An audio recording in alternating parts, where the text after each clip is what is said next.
Blessed are the weird people. Poets. Misfits. Painters. Writers. Troubadours. For they teach us to see the world through different eyes. This is Blessed Are the Weird on Empower Radio. EmpowerRadio.com. Here's your host, Jacob Nordby. Hello, my friends. Hello, blessed Weirdians, wherever in the world you might find yourself today. I'm Jacob Nordby. I am broadcasting from Empower Radio's satellite location here in Boise, Idaho. And I'm just happy you're here. Happy Friday. So, conversation we're going to have today has been fomenting in my world for quite some time. And I have a guest who will be coming on shortly who is a fellow writer for the Good Men Project. He also, his pieces are going wild on the Huffington Post. Very interesting guy. And he's also working currently on a sci-fi novel. Doug Zeigler also possesses a vast knowledge of 80s music that he hopes will pay off big at some random trivia night. But the reason I wanted to bring Doug on today is we began having this discussion about the fact that he is a self-professed atheist, and I know that's a hot button. Wow, it's just such a hot button. And, of course, I grew up almost the exact opposite of that mindset. And as a kid, we were sort of taught that anyone who held that idea was not just a benign, regular human being walking the earth, but really a bad person. So, Doug, without any further ado, let me ask you a question. Why do atheists eat babies for breakfast? Well, we only really traditionally do that on Sundays, since that is the Sabbath. But yeah, it is pretty much an interesting road to look at the idea of any sort of major religion. Views people who aren't believers as almost in that realm of being a card-carrying member of Satan's holy crusade. Well, I love that you're here with me today, and I'm glad that we've been able to become friends, sort of offline a little bit. Not in person yet. I hope to make that happen sometime in the next, year or so. Me too. I think we'd have a lot of fun. But so I really wanted to bring you on because, there's a lot of people. In fact, Doug, if you'll humor me just for a few seconds, and then I want to jump right into why you're here, which is to talk about life from your perspective and what it's like to live a good life without the absolute moral arbiter, shall we say. But let me just frame this up for the Blessed or the Weird audience in this way. We live in this time on planet Earth of massive change, and it's not so much that the world has always been changing, but we're in this time during which the change is rapid, and we notice it. And we're so connected that it's just right at our top of our awareness all the time. And as a result, many of our old stories, many of the ways we viewed reality have shifted pretty drastically. And as a result of that, we're in this time when there's a lot of uncertainty. So a lot of people just don't know what they believe about any one particular thing, including, the supernatural or God or whatever. And so what that has done from my perspective, Doug, is it drives a lot of people to these sort of polar ends of the spectrums, and they find themselves fighting. And those who have released the ideas of the old sky god, in some cases find themselves using tactics which tend to be kind of cruel. And in some cases, the discussion devolves into more of the same old crap that is what we don't really like about the heavy old religious stuff in the past. Does that make sense to you? Absolutely. And, there's been pretty much a seismic shift in belief systems. And, with that comes a lot of uncertainty. We live in a society now where, people have their beliefs and we grip them and become these, almost junkyard dog versions of people trying to defend our positions when, we really don't need that. Everybody has their own views. Everybody is free to choose what they want to believe, and why can't we just kind of, in an old Rodney King way, all get along? Well, okay, so let's go there for a minute, though. So why can't we? Because I know a lot of atheists, and and most of them don't eat children. Only a couple actually eat children for breakfast. I prefer them for lunch. No, but what discovered is the ones who are most vocal,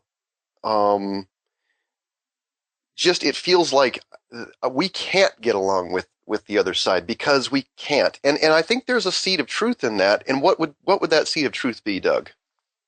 Well, there is the kind of the old axiom that, science and religion can't coexist. And most atheists come from the realm of, I believe science, is the end all be all and explains everything. And that isn't exactly true. There's loads of areas for wonder and awe in the world that aren't explainable by science. So you have these guys that are, and I say guys, there's obviously some women who are in this movement as well, but the major mouthpieces for the atheist movement, or the new atheists as they want to be called, guys like Richard Dawkins and Christopher Hitchens, who is no longer with us, and Lawrence Krauss. Those guys are they're on the forefront, and they are absolutists. They do not believe in any deity. They don't believe in the supernatural. They are science-based men. And the reason that comes off so brusque is the idea that, with religious folks, they can't rectify the idea of not having a deity kind of guiding them. And, it's the whole quandary of, if things are uncertain, what can I latch onto? What can I hold that will tether me? And, I think the other part of it is with the atheist part is that, with these guys that are so aggressive about atheism, that makes the people that are a little uncertain on the atheist part latch to them. Those guys are not what all atheists are. They are at the forefront of, getting the voice out. But the vast majority of us just want to live our lives, live a good life, happy life, have our kids grow up and be healthy and happy individuals and responsible individuals. But to say that those guys who are absolutists are what atheists all are, it's akin to saying Westboro Baptist Church is the mouthpiece for all of Christianity. It's just not. There's too many flavors of what people are within the whole atheist/humanist movement is. Mm-hmm. Well, let me just say this. This might surprise some, but I really put myself in. I don't like ists and isms for myself. I grew up in such a dogmatic situation that I just cannot sign myself up for anything, including political parties, or I could barely get a library card, Doug. But but here's the deal. I actually get it because I did grow up in such a repressive and in some ways kind of abusive construct. I actually get why some of the more vocal mouthpieces are the way they are with this, because, and tell me if I'm wrong, because you've probably spent more time with some of them than I have. But from my perspective, they look at it as we have to wage this war on ignorance because that stuff that religion has been promoting and the superstition and all of this, mumbo jumbo has done nothing but enslave humanity and promote more suffering. And so we actually have a responsibility to find it and stamp it out wherever we find it. Would you say that's accurate? That's completely accurate. The issue, if you look at someone, a guy I really enjoy listening to is Sam Harris, who's an atheist as well, but he's more on the end of eradicating organized religion. He's not so much heavy on the deity part. But if you look at a lot of the organized religions, the major ones like Islam and Christianity and Mormonism and, even Scientology, there's a lot of issues with, women being treated fairly, for instance. And that's been, perpetuated because that's what the dogma dictates, is you need to follow this path. Now, granted, there's just there's all sorts of flavors of atheists, there's all sorts of flavors of Christianity, for example, where you have, the Joel Osteen kind of people where it's, happy-go-lucky, here it is, and then you have the fire and brimstone people that are the Quaker variety. It's the idea that they have to speak loudly because they are, one, a pretty hefty minority. I mean, the last poll, I believe, said something like 20% of the population of the United States does not affiliate themselves with a religion. That's still a pretty big minority. And there is a lot to be said for people who think in the completely rational, I need empirical proof to get me to believe in a deity, that they feel they need to be louder. They see it as almost a revolution of sorts. Yeah, well, God, this could be a whole series with you, Doug, and maybe we'll even do that at some point, because I love this conversation. I feel like it's tremendously important, and it's not just about what happens in church or not or whatever the atheist church version of church is. Well, there's actually interesting, there are these things cropping up where they call them atheist churches, where it's just a gathering, which I think is honestly, to me, kind of silly, because you're trying to combat the religious ideal. Why would you kind of delve into what is their gathering? What they deem to be their gathering. Why would you do that? But that's actually a kind of a small movement that's gotten a little bit of attention, even on Huffington Post and ABC News and things like that. Well, look, here's the deal. Humans are we crave connection and community. All right. And especially in times of great change and uncertainty, we crave it even more than ever before. I don't think that ever leaves us. And we are also in a time, Doug, during which we're leading more and more isolated lives, physically speaking. Lots of us live in subdivisions. We don't necessarily know our neighbors real well. We go to work and we come home is kind of the common American experience. And even though we're connected much more so with the rest of the world than ever before through social media and all this, all this information, it just gives rise to an enormous amount of anxiety. And I feel like that's really what we're addressing here, is how human beings deal with anxiety, how we all deal with the unknown. And good news is, sometimes when I have this discussion with people, they get really upset. In fact, a couple of my atheist friends got really upset when I said, you understand that truly dogmatic atheists do have a religion, and they do worship something. It's called no God.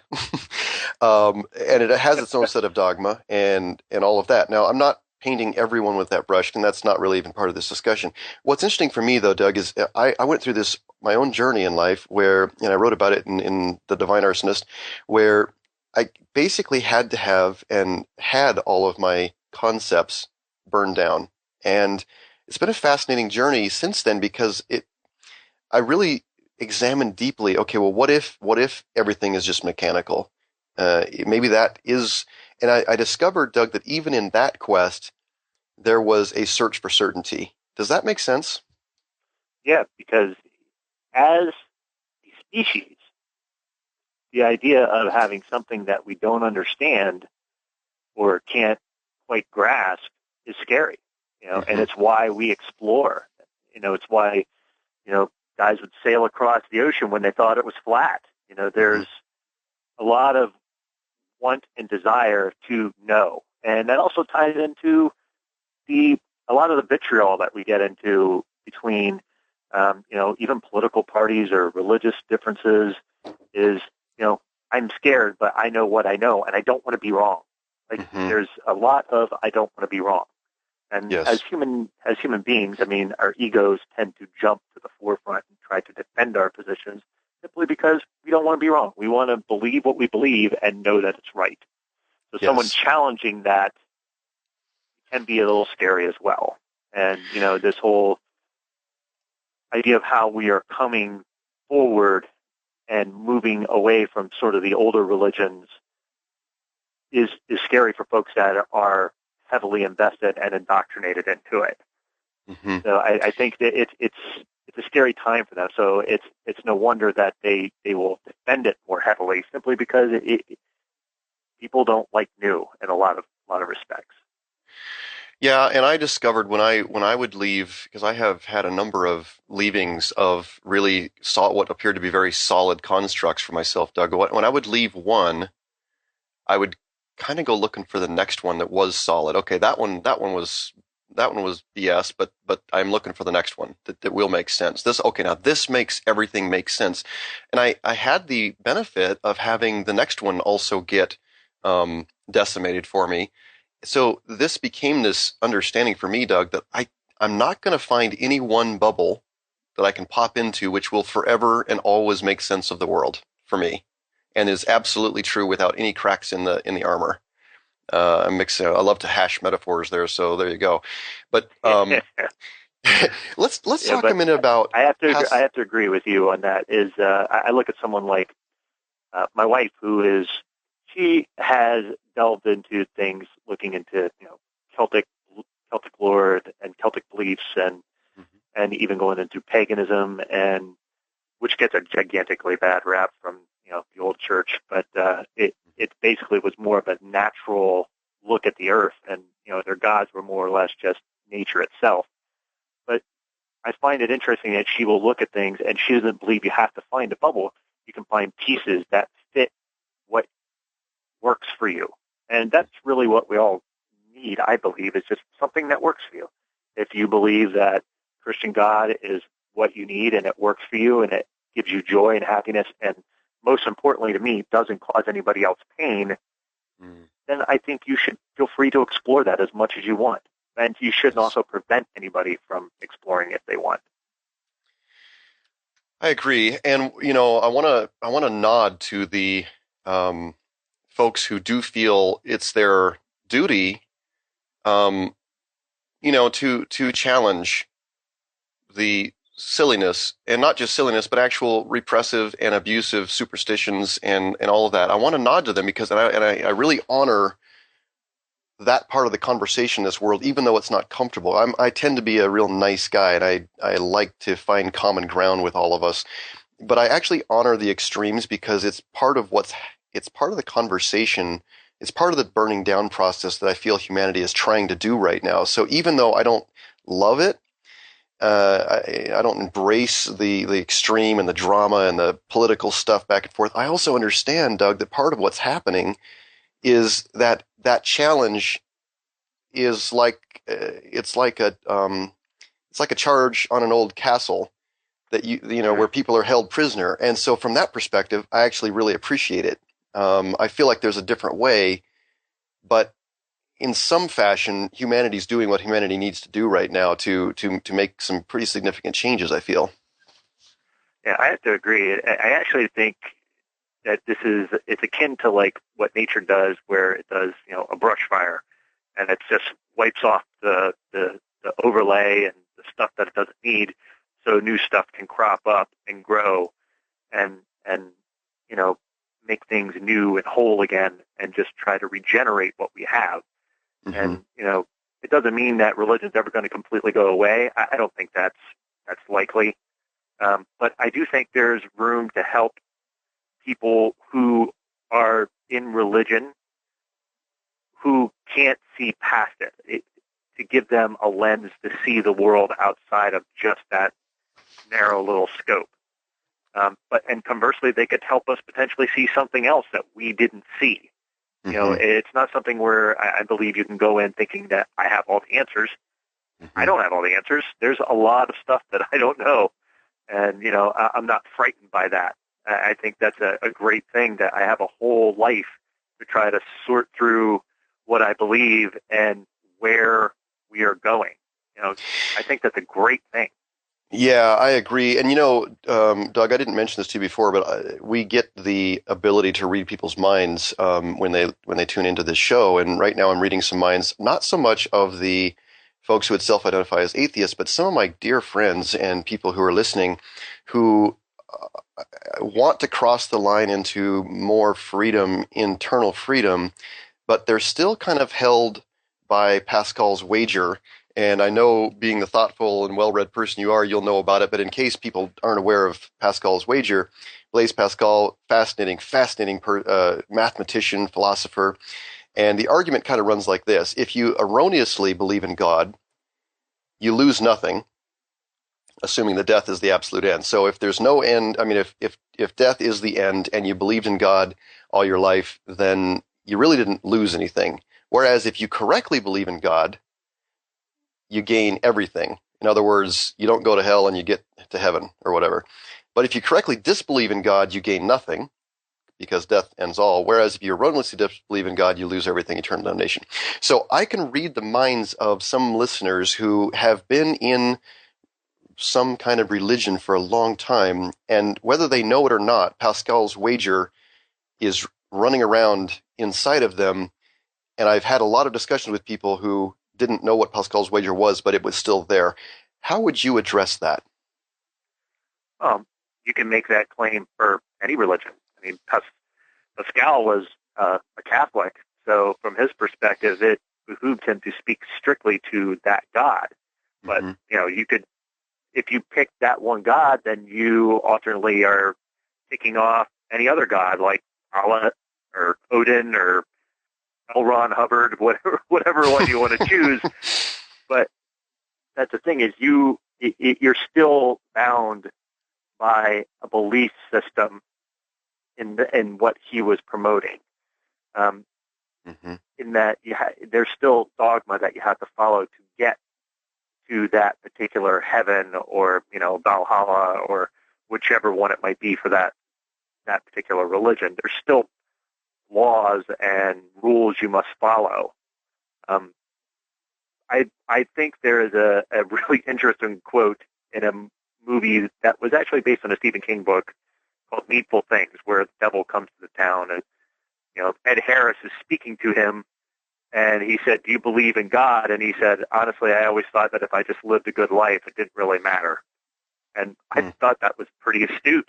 It's if you live a good life, you take care of your kids, you teach them to be happy and responsible, and make good choices, and to learn from the bad choices.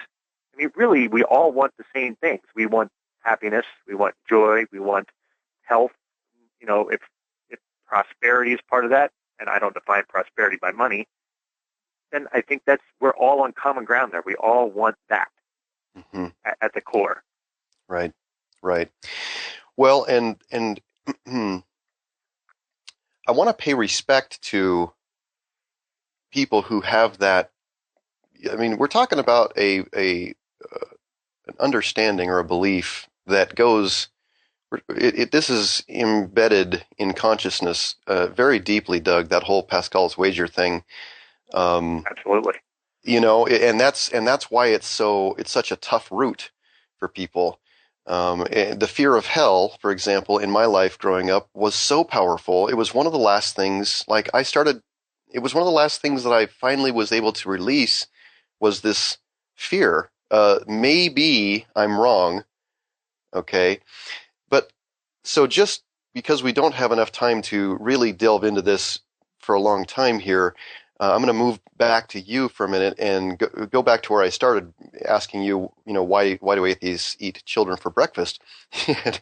And you said, well, they don't. And I love questions like that because it's kind of like saying, when did you stop beating your wife? And it's kind of a hard question to answer.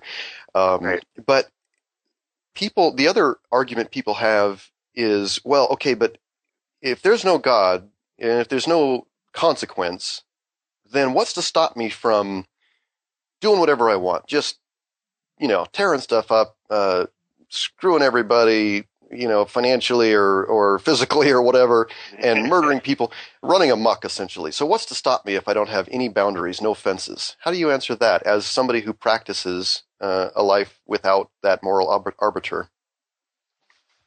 Well, for me, I believe that morality is largely innate. You also have the idea of you have parents and siblings that can help guide you into what's right and wrong. Now, that also comes fraught with, if there's a religious piece to it, then they add that to the mix. But if you take something as like evolution, and you always hear people talk about survival of the fittest as equated to evolution. Well, evolution isn't just always about the individual survival of the fittest. There's a lot of times that the community matters to make sure the whole community thrives. And that means they band together and they do what's right for each other. It's something as simple as that. It's not a good idea from the time that your consciousness comes into being to, punch your brother in the nose. You might want to do it, but you don't, that that's not the right thing to do.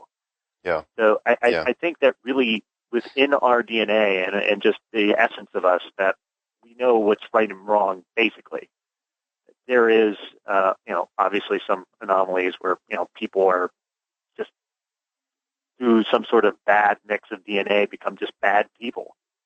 That's true just because of how the combinations of our genes can mix together. Mm-hmm. But I do believe that there are some good things to come out of religion. I think that, teaching you to love and love thy neighbor and, to treat people as you want to be treated, I think those are valuable lessons. But I think we already knew them. I think that religion just can emphasize them. That's really good. And Doug, because we're down to under a minute now, I just want to say this. I feel like we're at a place in history where we're being asked to, kind of like the whole left brain, right brain theories, feel like we're being asked to not make a choice between left and right, but actually learn how to integrate the whole. Actually embody and integrate a sense of wholeness, and also be able to live, live in the question, and walk sort of a middle path, which pulls from both sides. How would you? I'm going to let you wrap it up by responding to that. Well, I believe that we are coming, like you said, to a head with the idea of everybody has to be polarized. I think people are really generally getting tired of it, in that you shouldn't have to pick a side and stick to it. I have some parts of me that are conservative and some parts that are very liberal, but that doesn't mean I have to stick to the liberal end. I think there's a very real thing of us all coming together and just trying to figure out how to make it work, no matter what you believe. Doug, we're out of time, and I'm so thankful you came and joined me today. I would love to have you back at some point to continue this conversation. And folks, I would love that myself, Jacob. We will make sure that you have links to find Doug on Goodman Project and Huffington Post. Thank you so much for being here, and I ask you, as always, to go out there and get your shine on.